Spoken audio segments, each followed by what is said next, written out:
Chapitre 12. Devenir voyant. Un nouveau point de vue. Voici 2000 ans, un grand maître a dit « Et vous connaîtrez la vérité, et la vérité vous affranchira. » Eh bien, désormais, vous savez que la vérité, c'est précisément ce que vous êtes. L'étape suivante consiste à voir la vérité, à voir qui vous êtes. Alors seulement, vous serez libre. Libre de quoi ? Libre de toutes les déformations de vos connaissances, libre de tous les drames émotionnels que provoquent vos croyances en des mensonges. Quand la vérité vous affranchit, les symboles que vous avez appris cessent de gouverner votre monde. Dès lors, la question n'est plus de savoir si l'on a raison ou tort, si l'on est bon ou méchant. Il ne s'agit plus non plus de savoir si l'on est un gagnant ou un perdant, si l'on est jeune ou vieux, beau ou laid. Tout cela est terminé. Toutes ces choses n'étaient que des symboles. Vous saurez que vous êtes totalement libre quand vous n'aurez plus besoin d'essayer d'être ce que vous prétendez être. Cette liberté-là est profonde. C'est la liberté d'être vraiment soi-même et c'est le plus grand cadeau que vous puissiez vous faire. Imaginez ce que c'est de vivre sans peur, sans jugement, sans reproche, sans culpabilité et sans honte. Imaginez-vous en train de vivre sans essayer de vous conformer au point de vue d'autrui, ni même au vôtre, d'après votre propre livre de la loi. Imaginez combien serait différente votre vie si vous viviez dans la gratitude, dans l'amour, la loyauté et la justice, en manifestant tout d'abord ces qualités envers vous-même. Imaginez ce que serait l'union entre vous et votre corps si vous étiez totalement loyal envers lui, si vous lui étiez totalement reconnaissant, si vous le traitiez d'une manière juste. Imaginez que vous soyez vous-même et que vous n'essayez plus de convaincre quiconque de quoi que ce soit. Imaginez que le seul fait d'être vous-même vous rende heureux et que, où que vous alliez, le paradis vous accompagne, puisque vous êtes le paradis. Imaginez-vous en train de vivre une liberté de cette sorte. Oui, la vérité vous rendra libre, mais vous devez commencer par la voir. J'aimerais que vous puissiez voir si votre histoire est la vérité ou non. Observez simplement ce qui est, sans aucun jugement, car tout ce que vous créez est parfait. Regardez votre environnement, la structure de votre rêve tout autour de vous. Regardez vos croyances et la façon dont elles se reflètent dans votre histoire. Voyez dans quelle direction votre attention entraîne tout votre rêve. Je ne suis pas en train de vous dire d'y penser. Je vous invite à le voir. Et voir n'est pas penser. Est-ce la vérité ? Bon. Si votre histoire n'est pas la vérité, vous savez désormais que vous n'êtes pas obligé de la croire. Au lieu de croire, apprenez à voir. Les choses que vous croyez, vous les déformez immédiatement en fonction de vos connaissances. Mais quand vous lâchez prise sur la connaissance pour aller au-delà des symboles, à un certain point, vous devenez un voyant. Un voyant est un rêveur qui a maîtrisé le rêve, qui a appris à voir. Artiste, rêveur, messager, voyant, on peut vous appeler de nombreuses façons différentes. Je préfère vous qualifier d'artiste parce que toute votre création est un chef-d'œuvre. La chance vous est donnée de voir votre création, de voir ce qui est, de voir la vérité. Mais tout d'abord, vous devez vous libérer de tout ce qui n'est pas la vérité, de tout ce qui n'est que mensonge et superstition. Si vous êtes prêt à inviter la vérité en vous, vous verrez que votre histoire, quoi que vous en disiez, est complètement fausse. Vous savez que votre histoire n'est pas la vérité. Il vous faut simplement le courage de lâcher prise sur ce que vous n'êtes pas, de lâcher prise sur le passé, de vous détacher de votre histoire car elle n'est pas vous. Sitôt que vous cessez de croire à tous les mensonges que vous vous êtes racontés jusqu'ici, vous réalisez que peu importe combien elle vous fait souffrir, la vérité est des millions de fois préférable au mensonge. Dans chaque roman, dans chaque film, comme dans chaque drame de la vie réelle, le point culminant de l'histoire est le moment de vérité. Avant cela, la dimension dramatique du récit ne cesse de s'intensifier. La tension monte jusqu'à ce que la vérité arrive comme un raz-de-marée et qu'elle dissipe tous les mensonges. En période de crise, les mensonges ne peuvent survivre à la présence de la vérité et ils disparaissent. Dès lors, il n'y a plus de tension. La paix revient avec la vérité et l'on se sent soulagé que le drame soit terminé. Bien sûr, au moment où la vérité débarque dans votre histoire, tout ce que vous croyez se sent menacé. La peur prend le dessus et dit « Au secours, toute la structure de ma vie, tout ce à quoi j'ai jamais cru s'effondre. Que vais-je devenir sans tous mes mensonges? Si je ne crois plus à rien, si je ne médite plus, je n'aurai plus rien à dire. » Exactement. C'est ce que je m'efforce de vous faire comprendre. Les gens me demandent parfois « Si je ne crois plus à tous les symboles, si je retire ma foi de chaque mot, comment puis-je encore communiquer avec quiconque? Comment puis-je survivre dans la vie sans avoir pour fondation ce que je connais ?» Comme vous le voyez, le pouvoir du doute est à l'œuvre dans leur tête, et il est même encore plus puissant qu'auparavant. Eh bien, si vous vous rappelez comment vous étiez avant d'avoir appris à parler, quand vous étiez pareil à tous les animaux, vous verrez que, à cette époque, vous parveniez à communiquer sans l'aide de mots, sans faire appel à votre intellect, sans utiliser de mots. J'aimerais que vous recouvriez ce que vous étiez voici bien longtemps, que vous retrouviez l'authenticité qui était la vôtre avant d'avoir appris à parler, afin de connaître la vérité. J'aimerais que vous accédiez directement à votre cœur et que vous y cherchiez la vérité, sans mots, afin de trouver votre moi authentique et de le laisser se manifester avec tout votre pouvoir. Le point culminant de votre voyage de retour vers vous-même est le moment où vous vous voyez enfin avec les yeux de la vérité. Quand vous parviendrez à voir votre moi authentique, vous aimerez ce que vous verrez. Vous verrez la magnificence de votre présence. Vous verrez à quel point vous êtes beau et merveilleux. Vous distinguerez la perfection qui est en vous, et cela désintégrera tous les doutes qu'autrui a pu vous mettre dans la tête. Vous verrez que vous êtes la lumière, que vous êtes la vie, et sitôt que vous accepterez votre propre divinité, vous deviendrez un meilleur reflet de la vie. Vous êtes ici pour jouir pleinement de la vie. Vous n'êtes pas là pour souffrir en raison de vos difficultés et de l'importance que vous vous accordez. Ce n'est pas vous. Cela n'appartient pas à votre présence. Vous êtes ici pour être un artiste, un rêveur, un voyant. Mais vous ne pouvez pas être un voyant quand vos yeux ne distinguent que votre histoire à vous, vos plaies à vous, votre propre victimisation. Quand vous restez encore fixé sur ce que votre mère vous a fait voici 20 ou 30 ans, sur ce que votre père vous a fait, sur ce que votre partenaire ou n'importe quel autre personnage secondaire de votre histoire vous ont fait, vous ne voyez pas la vérité. Si vous restez concentré sur tous ces problèmes, s'adresser à vous revient à parler à un mur. Ça vous rappelle quelque chose? Avant de devenir un voyant, vous êtes très très éloigné de la simplicité de la vie. Extrêmement éloigné. Vous croyez tout savoir. Vous avez des opinions très élaborées que vous tentez d'imposer à tout le monde. Une fois que vous êtes devenu voyant, tout change. En tant que voyant, vous voyez ce que les gens prétendent être, ce qu'ils expriment, qui ils croient être. Vous voyez que ce n'est pas la vérité. Vous savez que tout le monde fait semblant. Semblant de quoi? Vous ne savez pas exactement. Vous ne lisez pas dans les pensées de tous les personnages secondaires que vous créez. C'est à peine si vous savez ce que vous faites semblant d'être vous-même. Mais ce que vous parvenez à discerner derrière tous ces faux semblants, c'est la personne réelle. Dès lors, comment ne pas aimer cette personne véritable? Tout comme vous, elle vient de l'infini. La vraie personne n'a rien à voir avec les symboles associés à la voie de la connaissance. Elle n'a rien à voir avec la moindre histoire.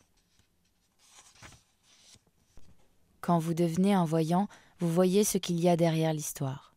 Vous comprenez les autres, mais eux ne se comprennent pas eux-mêmes. Il n'y a aucune chance qu'ils vous comprennent, mais ils n'ont pas à le faire. La majorité des êtres humains n'ont pas la conscience que vous possédez. Ils ne savent pas pourquoi ils sont comme ils sont. Ils n'en ont aucune idée. Et ils ne font que survivre. Rien ne les oblige à croire tout le monde, mais ils le feront pourtant. Ils ne se font pas du tout confiance, ils ne se doutent pas de la grandeur qui est la leur. Ils ne voient que leur connaissance qui les entoure comme un mur de brouillard. Imaginez que vous voyez la seule personne sobre au milieu de milliers de gens ivres. Allez-vous entamer une discussion avec ces gens-là? Avez-vous vraiment l'intention de les croire? Vous savez que ce qu'ils disent n'est pas la vérité. Et vous le savez parce qu'autrefois vous étiez ivre vous-même, et que ce que vous disiez alors n'était pas vrai non plus. Grâce à la conscience, vous comprenez aisément comment ces esprits étaient prêts à devenir ce qu'ils sont. Mais le fait que vous possédiez cette conscience ne vous rend pas meilleur que les autres. Vous n'en êtes pas supérieur pour autant, ni plus intelligent. Cela n'a rien à voir avec l'intelligence. Sachant cela, vous restez totalement humble. Vous vous en fichez. Mais il y a deux façons de dire « je m'en fiche ».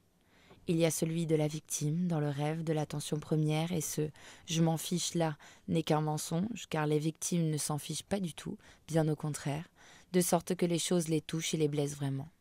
Elles ont de multiples blessures émotionnelles remplies de poison, ainsi qu'un mécanisme de défense qui dit « bof, je m'en fiche ». Bien sûr qu'elles se soucient de tout, alors vous ne croyez pas leur « je m'en fiche ». Quand on est voyant, les humains deviennent extrêmement prévisibles. On voit que tous les êtres humains dans le rêve des victimes sont possédés par le personnage principal de leur histoire.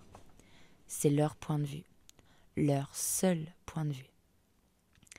Leur manière de considérer la vie est extrêmement étriquée, car leurs croyances font office de miroir et ne leur montrent que ce qu'ils croient. Or, il est évident que ce n'est pas du tout la vérité. Ils projettent ce qu'ils croient sur vous, et vous percevez ces projections, mais vous n'en faites pas une affaire personnelle, puisque vous ne faites pas la supposition que ce qu'ils projettent est vrai.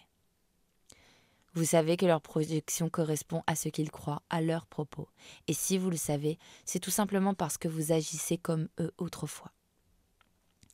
Quand vous devenez un voyant, vous voyez tout ce que les autres artistes s'infligent à eux-mêmes, mais votre point de vue est totalement impersonnel. Le processus de désapprentissage vous donne accès à un espace où il n'y a plus ni juge ni victime dans votre histoire.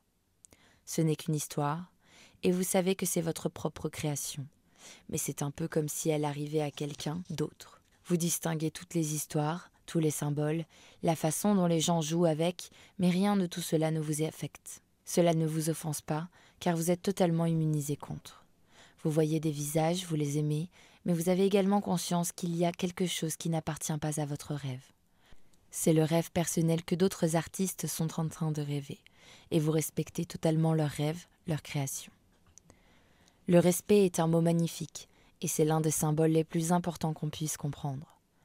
Imaginez que vous ne l'ayez jamais entendu auparavant, et inventons-le. Convenons ensemble de sa signification, car, comme n'importe quel autre symbole, nous devons nous mettre d'accord à son sujet, sans quoi nous ne pourrons nous en servir.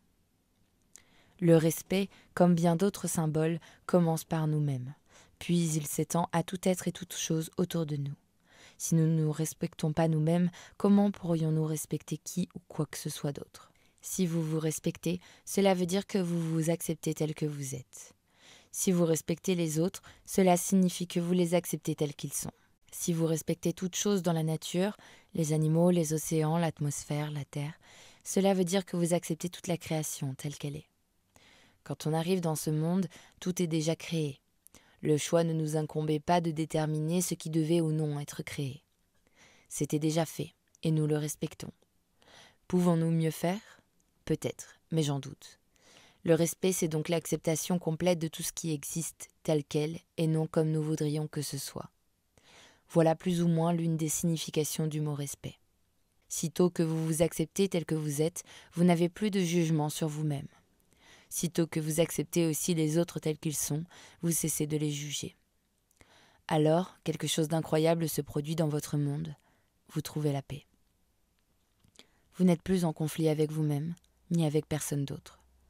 Tous les conflits qui existent dans l'humanité proviennent du manque de respect. Chaque guerre est provoquée par le fait qu'on n'a pas respecté le mode de vie d'autres artistes. Au lieu de respecter leurs droits, on se met à leur imposer ses propres croyances. Alors, en lieu et place de la paix, on a la guerre. Le respect est comme une frontière. Le respect et ce que nous nommons nos droits vont de pair. Nous avons nos droits, de même que tout ce qui existe dans l'univers a ses droits propres. Nous vivons dans un monde que nous partageons avec des milliers d'autres êtres, et c'est le respect qui permet à tous les rêveurs de pouvoir vivre dans l'harmonie, de vivre en paix. Dans le rêve de l'attention seconde, on commence à se créer un paradis personnel, et, quand on atteint enfin le rêve de l'attention tierce, la vie est paradisiaque. Le paradis, c'est un royaume dont on est le roi ou la reine.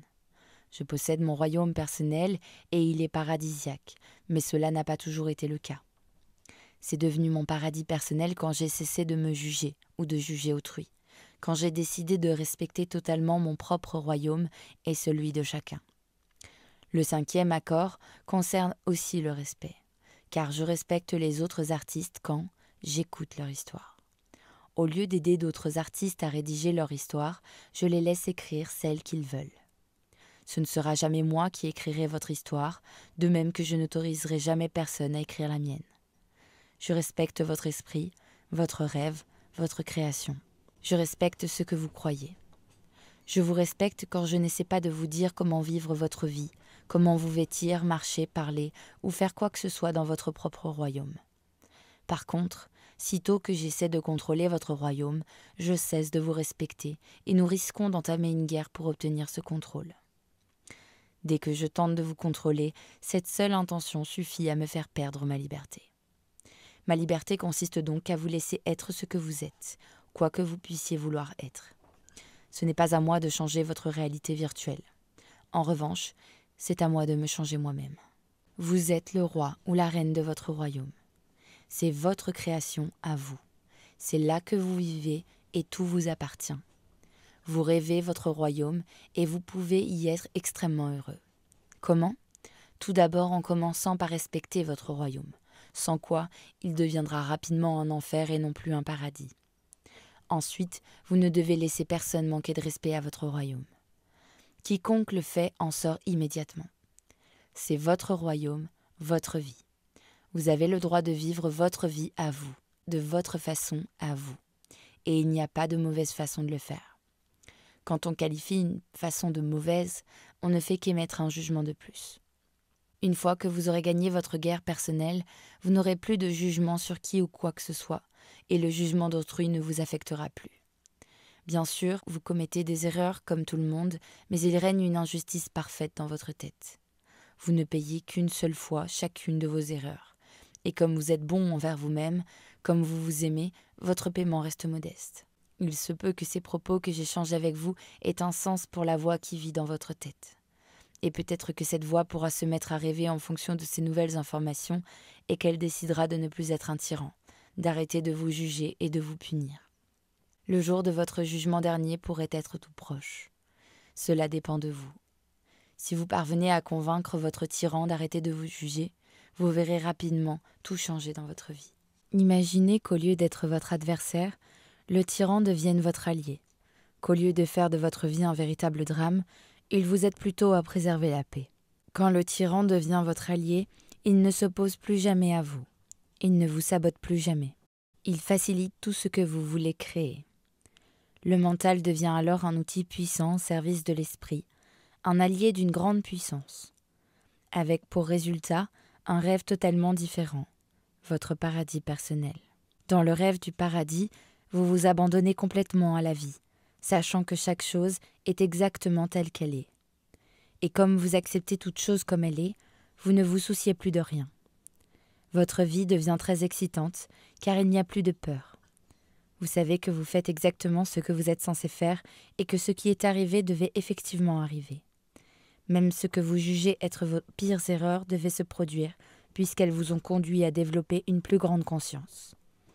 Même la pire chose qui puisse vous arriver est censée arriver, puisqu'elle va vous faire grandir. Quelle est la pire chose qui puisse arriver à l'un d'entre nous ? Mourir ? Nous allons tous mourir, et nous n'y pouvons rien. Nous pouvons pleinement profiter de l'aventure ou choisir de résister et de souffrir. La résistance, toutefois, est futile. Nous sommes programmés pour être ce que nous sommes, et nous ne pouvons donc être que cela. Mais à l'intérieur de notre réalité virtuelle, nous pouvons aller à l'encontre de notre programmation, et c'est comme ça que nous bâtissons toute une montagne de résistance. Nos luttes ne sont que la résistance, et la résistance provoque de la souffrance. Sitôt que vous vous abandonnez à la vie, que vous vous soumettez à elle, tout change comme par magie. Vous vous en remettez à cette force qui se manifeste à travers votre corps et votre mental, et vous découvrez une toute nouvelle manière d'envisager la vie. C'est une manière d'être la vie. Vous êtes heureux parce que vous êtes la vérité. Vous êtes heureux où que vous soyez, quoi que vous fassiez. Même quand vous vous ennuyez, vous aimez la vie. Vous êtes libre, et il s'agit là de la liberté d'un maître du rêve qui n'est pas attaché au rêve. Vous vous accrochez à votre rêve grâce à votre attention, et vous vous en décrochez chaque fois que vous le voulez. Le rêve extérieur souhaite lui aussi capter votre attention, et vous le laissez établir une connexion, mais vous pouvez vous déconnecter quand vous voulez. D'un instant à l'autre, vous pouvez modifier votre rêve et tout recommencer. À chaque instant, vous choisissez ce que vous voulez garder et ce sur quoi vous lâchez prise, mais pas à l'aide de mots. Vous n'avez pas besoin d'en faire une histoire, encore que vous le pouvez, si vous le souhaitez. Dans cette histoire, vous pouvez reprocher au monde entier ce qui vous arrive, ou en assumer vous-même la responsabilité. Vous pouvez en être l'artiste, vous pouvez voir votre histoire et la transformer de quelque manière que vous le désirez. Vous pouvez être riche ou pauvre, peu importe. Vous pouvez être célèbre ou non, cela n'a pas d'importance. Être une célébrité dans un monde d'obscurité, je ne trouve pas cela très motivant. Être un chef en enfer, cela ne me paraît pas très stimulant non plus. Mais c'est un choix, et vous êtes libre de le faire. Si vous assumez la responsabilité de votre création, vous pouvez créer tout ce que vous voulez dans votre vie. Vous pouvez réécrire votre histoire, vous pouvez recréer votre rêve à neuf. Et si vous décidez d'insuffler de l'amour dans votre création, vous pouvez modifier toutes les histoires qui étaient dramatiques jusque-là, et en faire de merveilleuses comédies romantiques. Il se peut que vous n'ayez pas terminé votre histoire, et qui sait si vous l'achèverez un jour. Honnêtement, cela n'a pas d'importance. Quoi que vous fassiez de votre vie, ce n'est pas si important que cela.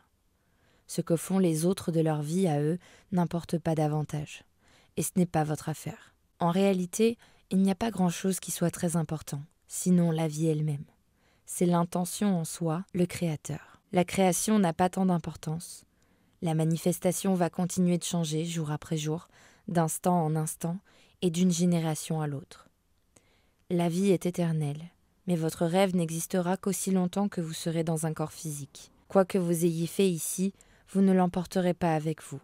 Vous n'en aurez pas besoin. Vous n'avez jamais eu ce besoin et vous ne l'aurez jamais.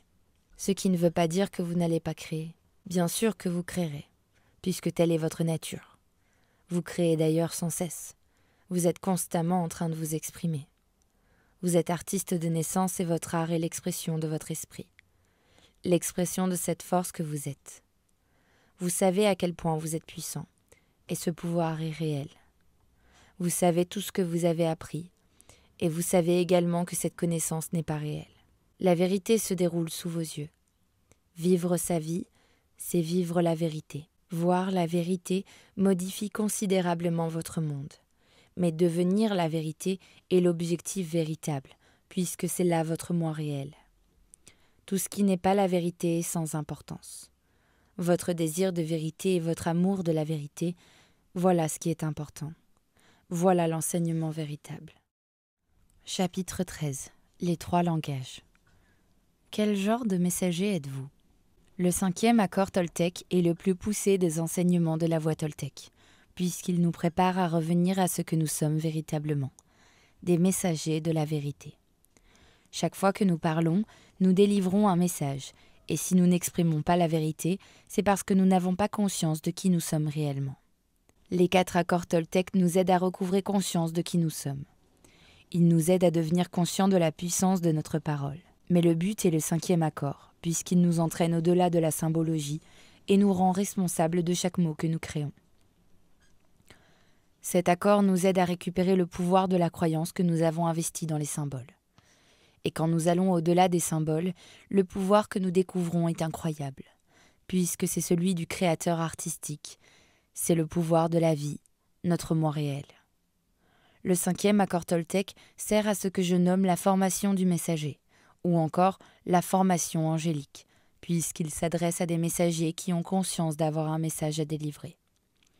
Ange est un mot grec qui signifie messager. Les anges existent vraiment, mais pas ceux que la religion représente avec des ailes.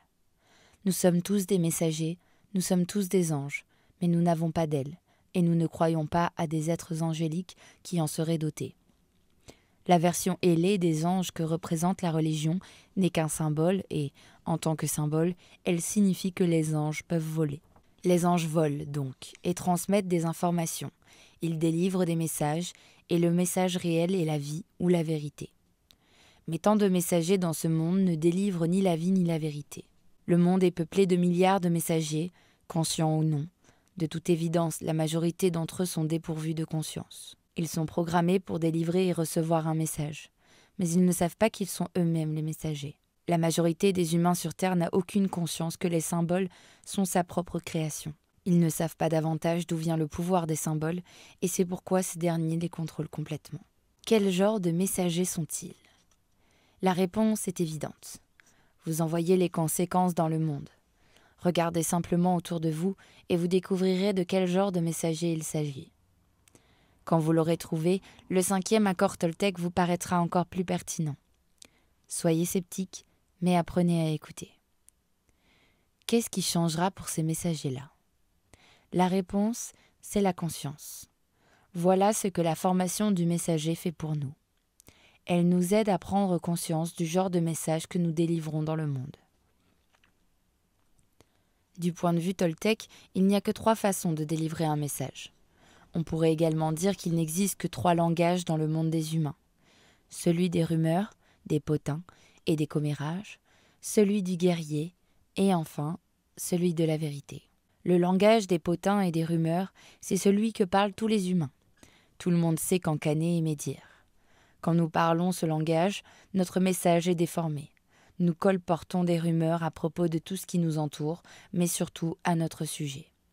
Si l'on va dans un autre pays où les gens parlent une langue différente, on se rend compte que peu importe la symbologie qu'ils utilisent, ils parlent comme nous, en utilisant eux aussi le langage des potins et des rumeurs, dans ce que je nomme le grand mythote.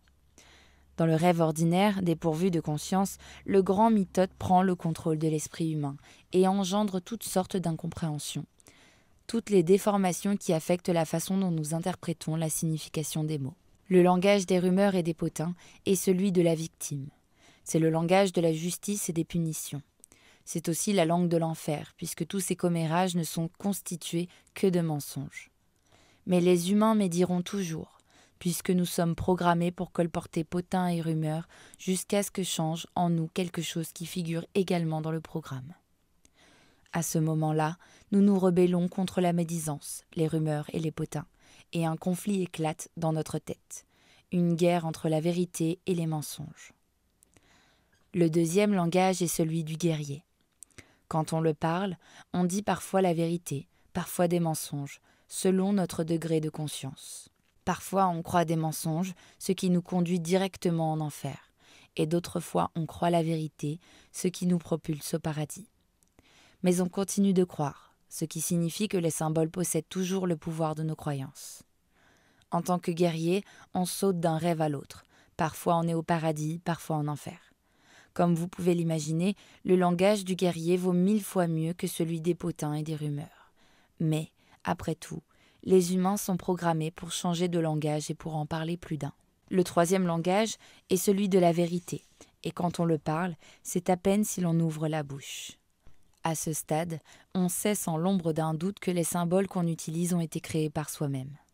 On sait que c'est nous qui leur donnons un sens pour communiquer avec nos semblables.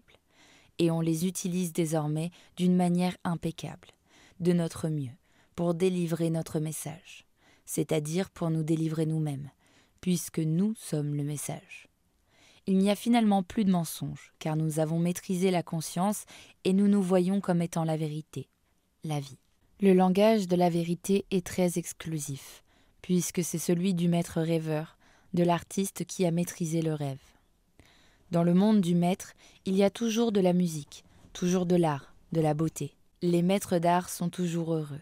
Ils sont en paix et profitent pleinement de la vie. Je nomme ces 3 manières de communiquer les langages du 1, 2, 3, de l'ABC et du Do-Ré-Mi. Le langage des potins et des rumeurs est celui du 1, 2, 3, car il est facile à apprendre et c'est le langage que tout le monde parle. Celui du guerrier est le langage de l'ABC, car le guerrier est celui qui se rebelle contre la tyrannie des symboles. Le langage de la vérité est celui du Do-Ré-Mi, puisqu'il est destiné aux artistes qui ont de la musique dans la tête à la place du grand mythote. Le langage du Do-Ré-Mi est celui que je préfère parler. Ma tête est toujours pleine de musique, car la musique distrait le mental, et quand celui-ci ne fait pas obstacle, il est intention pure. Je sais que toute cette musique dans ma tête n'est rien d'autre qu'un rêve, mais au moins je ne suis pas en train de penser et d'élaborer une histoire. Je peux bien sûr créer une histoire si j'en ai envie, qui peut être magnifique. Je peux également fixer mon attention sur les symboles et utiliser ceux que vous comprenez pour communiquer avec vous. Je peux également m'en servir pour écouter ce que vous dites. En général, cela concerne votre propre histoire. Vous me faites part de nombreuses choses que vous croyez vraies, mais je sais qu'elles ne le sont pas. Mais quand vous me le dites, j'écoute, et alors je sais exactement où vous en êtes. Je vois ce que peut-être vous ne voyez pas. Autrement dit, je vois votre moi réel, et non qui vous prétendez être. Ce que vous affectez d'être est si compliqué que je ne fais même pas l'effort d'essayer de le comprendre. Je sais que ce n'est pas vraiment vous. Votre moi réel est votre présence. Et il est aussi beau et merveilleux que n'importe quoi d'autre sur terre. Quand vous voyez une rose, toute belle et ouverte, sa seule présence éveille en vous des sentiments merveilleux. Vous n'avez même pas besoin de vous dire à quel point elle est magnifique. Vous en discernez toute la beauté et la délicatesse. Vous la sentez, et jamais cette rose ne vous dit le moindre mot. Vous comprenez son message, sans parole. Si vous vous rendez en forêt, vous voyez des oiseaux parler à d'autres oiseaux, et des arbres s'adresser à d'autres arbres, en recourant à une autre forme de symbologie. Vous distinguez la communication intérieure qui s'opère entre tout ce qui vous entoure, et c'est stupéfiant. Il y a des messagers partout en ce monde. Mais y avez-vous seulement songé auparavant ? Avez-vous déjà remarqué que, depuis votre arrivée dans ce monde, vous n'avez cessé de délivrer un message ? Avant même votre naissance, quand votre mère a pris conscience qu'elle était enceinte, votre message était déjà là. Vos parents avaient hâte que vous veniez au monde. Ils savaient qu'un miracle était en cours et à peine étiez-vous né que vous avez délivré votre message immédiatement, sans le moindre mot. Ils ont senti votre présence. C'était la naissance d'un ange, et le message, c'était vous. C'est vous qui étiez le message, et vous l'êtes toujours. Bien que vous ayez été déformé par le reflet des autres messagers, ce n'est pas leur faute, ni la vôtre. En fait, ce n'est la faute de personne. Cette distorsion est parfaite, puisque seule la perfection existe. Mais en grandissant, votre conscience se développe et vous pouvez choisir de délivrer un message différent. Vous pouvez faire le choix de devenir un meilleur reflet de la vie, en décidant de parler une autre langue. Vous pouvez modifier votre manière de délivrer votre message, la façon dont vous communiquez avec vous-même et avec les autres. Voici maintenant une question toute simple à votre attention. J'aimerais que vous la compreniez, sans toutefois laisser la voix dans votre tête y répondre. Laissez simplement ces mots atteindre directement votre cœur, et vous serez en mesure de percevoir la signification et l'intention qui les sous-tendent. Cette question est la suivante. Quel genre de messager êtes-vous ? Ce n'est pas un jugement. C'est simplement un léger doute à introduire dans votre esprit, mais aussi une étape importante vers la conscience.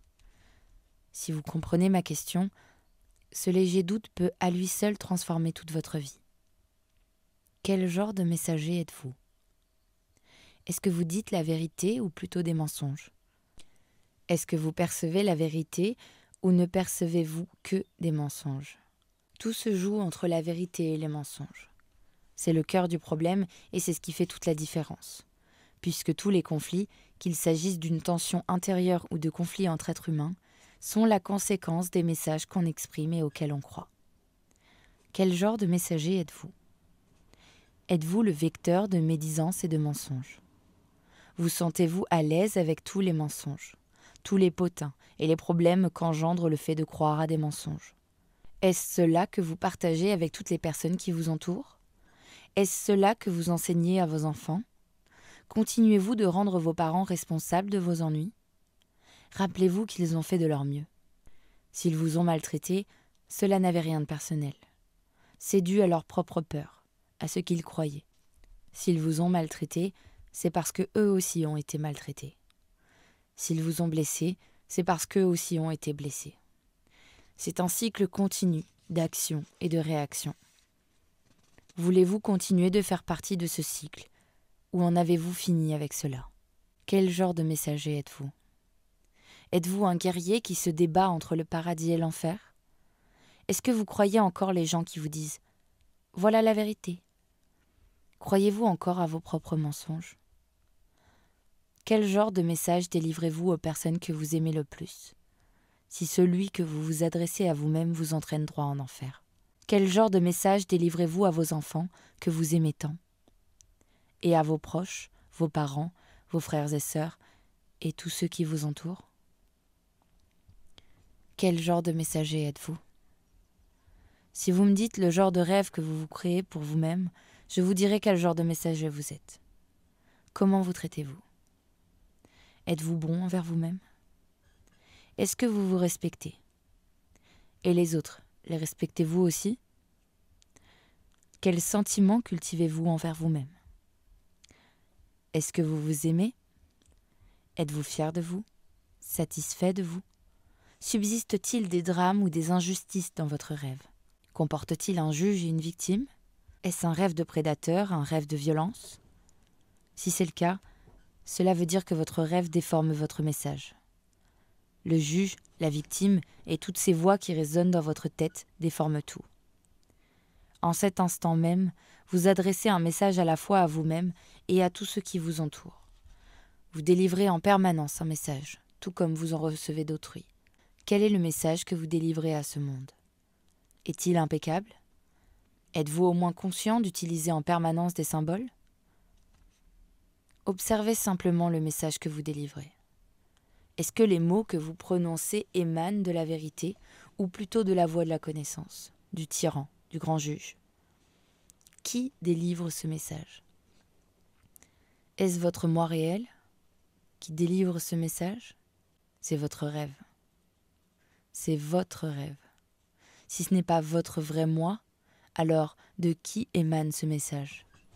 Ne trouvez-vous pas que c'est une bonne question? Est-ce que vous voyez l'impact des mots que vous renvoyez aux autres quand vous parlez? Imaginez simplement que vous vous adressiez à un mur. Ne vous attendez à aucune réponse. Le but n'est pas que le mur entende ce que vous dites. C'est simplement pour vous l'occasion d'observer ce qui sort de votre bouche. Pour que vous commenciez à mesurer l'impact de vos mots sur tout ce qui vous entoure. En parlant à un mur, votre message deviendra de plus en plus clair.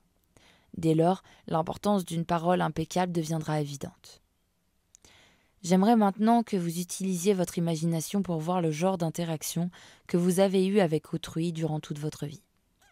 Je suis sûre que vous avez conservé de nombreux souvenirs de ces échanges. Les gens ne cessent de vous adresser des messages et vous les percevez en permanence. Quel genre de messagers sont les autres personnes qui figurent dans votre vie? Quel genre de messages vous ont-ils adressés durant toute votre vie? De quelle manière ces messages vous ont-ils affecté? Parmi tout ce que vous avez reçu de ces personnes-là, à combien d'entre eux avez-vous donné votre accord avant de les faire vôtres? Combien de ces messages-là continuez-vous de délivrer aujourd'hui? Si vous exprimez les messages de quelqu'un d'autre, de qui sont-ils? Prenez simplement conscience du genre de messages que vous avez délivrés et de ceux que vous avez reçus votre vie durant. Vous n'avez à juger personne, pas même vous-même. Posez-vous simplement la question: quel genre de messager suis-je? Quel genre de messager sont les autres personnes présentes dans ma vie? C'est une étape majeure dans la maîtrise de la conscience. C'est un grand pas pour qui veut devenir un voyant. Une fois que vous êtes conscient des messages que vous délivrez et de ceux que les autres vous adressent, votre point de vue change fortement et fermement. Vous distinguez clairement les messages que les autres vous transmettent et le genre de messagers qu'ils sont. Puis, vient un moment où votre conscience est si dilatée que vous discernez les messages que vous adressez vous-même aux autres. Vous voyez parfaitement quel genre de messager vous êtes. Vous voyez l'impact de vos mots, de vos actes et de votre présence. Vous délivrez en permanence un message à chaque être et à chaque chose qui vous entoure, et plus particulièrement à vous-même. Quel est ce message? C'est le message le plus important qui soit, puisqu'il affecte toute votre vie. Êtes-vous un maître qui exprime la vérité? Êtes-vous une victime qui exprime des mensonges? En réalité, peu importe que vous soyez le maître, un messager des rumeurs plein de poison, ou encore un guerrier qui conduit des hauts et des bas, qui passe du paradis à l'enfer et de l'enfer au paradis. Vous délivrez l'information qui se trouve en vous. Elle n'est ni juste ou fausse, ni bonne ou mauvaise. C'est simplement ce que vous savez. C'est ce que vous avez appris durant toute votre vie, et peu importe au fond ce que vous avez appris. Ce que vous avez enseigné jusqu'ici, Ce que vous partagez n'a franchement pas d'importance. Ce qui compte vraiment, c'est d'être qui vous êtes véritablement, d'être authentique, d'apprécier la vie et d'être l'amour. Et je ne parle pas du symbole de l'amour que les êtres humains ont déformé, mais bien de l'amour véritable, de ce sentiment impossible à mettre en mots, de cet amour qu'engendre le fait d'être qui vous êtes vraiment. Rappelez-vous toujours ceci. Vous êtes la force qui crée tout ce qui existe. Vous êtes la force qui ouvre une fleur et qui met en mouvement les nuages, la terre, les étoiles et les galaxies. Quel que soit votre message, aimez-vous quand même, en raison même de ce que vous êtes, par respect pour ce que vous êtes. Vous n'avez pas à être différent, à moins que vous ne décidiez que vous vous aimez tellement que vous n'êtes plus satisfait du genre de messager que vous êtes actuellement. Peut-être avez-vous fait mauvais usage de la parole parce que vous étiez innocent, mais qu'il vous manquait la conscience. Mais qu'arrive-t-il quand vous devenez conscient et que vous continuez d'agir comme avant ? Une fois que vous avez la conscience, vous ne pouvez plus invoquer votre innocence. Vous savez exactement ce que vous faites et vos actes sont toujours parfaits. Mais ils relèvent désormais de votre décision, de votre choix. La question devient dès lors, quel genre de message choisissez-vous d'exprimer ? La vérité ou des mensonges ? L'amour ou la peur ? Mon choix à moi est de ne délivrer qu'un message de vérité et d'amour. Quel est le vôtre ? Épilogue. Aidez-moi à changer le monde. Si vous n'êtes plus satisfait du genre de messager que vous êtes, si vous souhaitiez devenir un messager de vérité et d'amour, je vous invite à participer à un nouveau rêve pour l'humanité. Un rêve dans lequel nous puissions tous vivre en harmonie, dans la vérité et l'amour. Dans ce rêve-là, non seulement les personnes de toute religion et de toute philosophie sont les bienvenues, mais elles y sont respectées. Chacun d'entre nous a le droit de croire ce qu'il veut, de suivre la religion ou la philosophie qu'il souhaite. Peu importe que nous croyions au Christ, à Moïse, à Allah, Brahma ou Bouddha ou à quelques autres maîtres ou entités, tout le monde est invité à partager ce rêve. Je ne m'attends pas à ce que vous croyiez toutes mes histoires, mais si elles trouvent résonance en vous, si vous parvenez à ressentir la vérité présente derrière mes paroles, alors concluons ensemble un accord de plus. Aidez-moi à changer le monde. Bien sûr, la toute première question est la suivante. Comment allez-vous changer le monde ? La réponse est facile. En changeant votre monde. Quand je vous demande de m'aider à changer le monde, je ne parle pas de la planète Terre. Je fais allusion au monde virtuel qui existe dans votre tête. Le changement commence par vous. Vous ne m'aiderez pas à changer le monde si vous ne commencez pas tout d'abord par transformer votre propre monde. C'est en vous aimant que vous changerez le monde, en profitant de la vie et en faisant un rêve de paradis de votre monde personnel. Et si je vous demande votre aide, c'est parce que vous êtes le seul à pouvoir changer votre monde à vous. Si vous en prenez la décision, le moyen le plus facile d'y parvenir consiste à utiliser des outils qui relèvent simplement du bon sens. Les 5 accords Toltec sont précisément des outils qui vous permettront de changer votre monde. Si votre parole est impeccable, si, quoi qu'il arrive, vous n'en faites pas une affaire personnelle, si vous ne faites pas de suppositions, si vous faites toujours de votre mieux et enfin, si vous demeurez sceptique tout en écoutant, la guerre prendra fin dans votre tête et la paix s'y établira. Si vous vous entraînez à pratiquer les 5 accords Toltec, votre monde s'améliorera et vous souhaiterez partager votre bonheur avec tous les gens que vous aimez. Mais changer le monde, ce n'est pas simplement modifier les personnages secondaires de votre histoire. Si vous voulez vraiment transformer le monde, votre monde, vous n'y parviendrez qu'en changeant le personnage principal de votre histoire. Si vous le faites, alors, comme par magie, tous les personnages secondaires évolueront eux aussi. Si vous changez, vos enfants changeront, puisque le message que vous leur adresserez sera différent. De même, le message que vous délivrerez à votre femme ou à votre mari aura lui aussi changé. Vos relations avec vos amis évolueront également.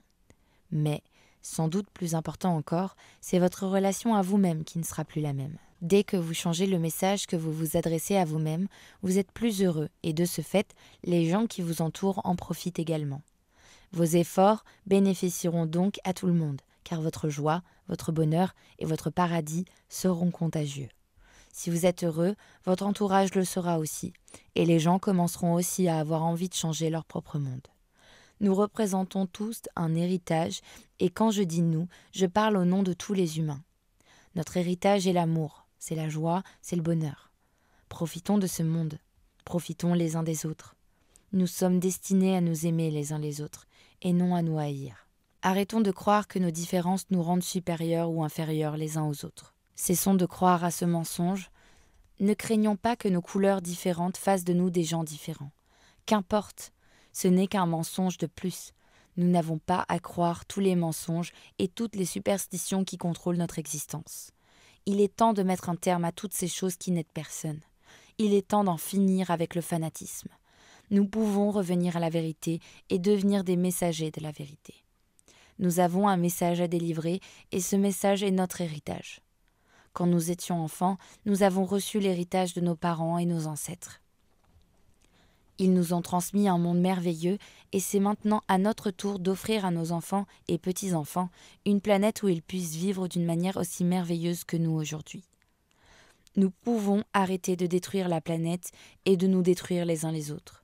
Les humains peuvent vivre en harmonie.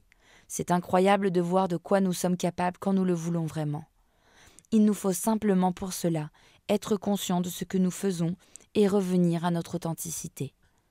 Je sais que nous sommes différents, puisque chacun vit dans son rêve personnel, mais chacun peut aussi respecter le rêve d'autrui. Nous pouvons nous mettre d'accord pour travailler ensemble, sachant que chacun d'entre nous se trouve au centre de son propre rêve. Nous avons tous nos croyances, notre histoire et notre point de vue. Il existe donc des milliards de points de vue différents. Mais c'est toujours la même lumière, la même force de vie qui sous-tend chacun d'entre nous. Aidez-moi à changer le monde est une invitation à être authentique et libre. Ouvrez votre cœur pour recevoir ce nouvel accord. Je ne vous demande pas d'essayer de changer le monde, n'essayez pas. Faites-le, tout simplement. Passez à l'action dès aujourd'hui. L'héritage que nous laisserons à nos enfants et petits-enfants peut être magnifique. Nous pouvons transformer toute notre façon de penser et leur montrer que nous sommes en amour avec la vie. Nous pouvons vivre dans un paradis personnel qui nous suivra où que nous allions. Il n'est pas vrai qu'on vient sur cette planète pour souffrir. Cette magnifique planète Terre n'est pas une vallée de larmes. Notre nouvelle manière de penser peut se substituer à tous ces mensonges et nous donner accès à une merveilleuse façon de vivre notre vie. Où que j'aille, j'entends des gens dire que nous venons sur Terre avec une mission, que nous avons quelque chose à faire dans la vie, quelque chose à transcender. De quoi s'agit-il ? Je n'en sais rien. Je crois effectivement que nous venons ici-bas avec une mission, mais elle ne consiste pas vraiment à transcender quoi que ce soit. La mission que vous avez, qui est la même pour chacun d'entre nous, est d'être heureux. La façon d'y parvenir peut passer par les milliers de manières différentes, dont vous pouvez faire ce que vous aimez. Mais la mission de votre vie consiste à savourer le moindre moment de votre existence. Nous savons tous que tôt ou tard, notre corps physique n'existera plus. Nous n'avons tous que quelques levées de soleil, quelques couchers de soleil et quelques pleines lunes à savourer. C'est maintenant qu'il nous est donné d'être vivants, d'être pleinement présents, de nous apprécier à la fois nous-mêmes et les uns les autres. Au siècle dernier, la science et la technologie ont connu une croissance spectaculaire, mais la psychologie est restée loin derrière. Il est temps pour elle de rattraper la science et la technologie. Il est temps que nous changions nos croyances au sujet de l'esprit humain, et ce que j'observe aujourd'hui relève pratiquement de l'urgence, puisqu'avec les ordinateurs et l'Internet dont nous disposons, les mensonges peuvent se propager tout autour du monde très rapidement et échapper à tout contrôle. Le jour viendra où les humains ne croiront plus à des mensonges. Bien que chacun doive commencer par soi-même, le but est de transformer toute l'humanité et pas seulement notre monde à nous. Mais comment parvenir à changer toute l'humanité si l'on ne commence pas tout d'abord par soi-même ? Bien sûr, il n'est pas facile de séparer les deux, puisqu'en réalité, il nous faut travailler sur les deux plans à la fois. Alors, faisons en sorte de changer le monde. Remportons cette guerre qui se livre dans notre tête et transformons le monde. Combien de temps faudra-t-il avant que le monde entier ait changé ? 2, 3 ou 4 générations ? En vérité, peu importe le temps que cela prendra. Nous ne sommes pas pressés, mais nous n'avons pas non plus de temps à perdre. Aidez-moi à changer le monde. Fin. C'était le 5e accord Toltec, la voie de la maîtrise de soi, par Don Miguel Ruiz et son fils Don José Ruiz, en collaboration avec Janet Mills, aux éditions Jouvence Poche. Merci de m'avoir écouté et à très vite.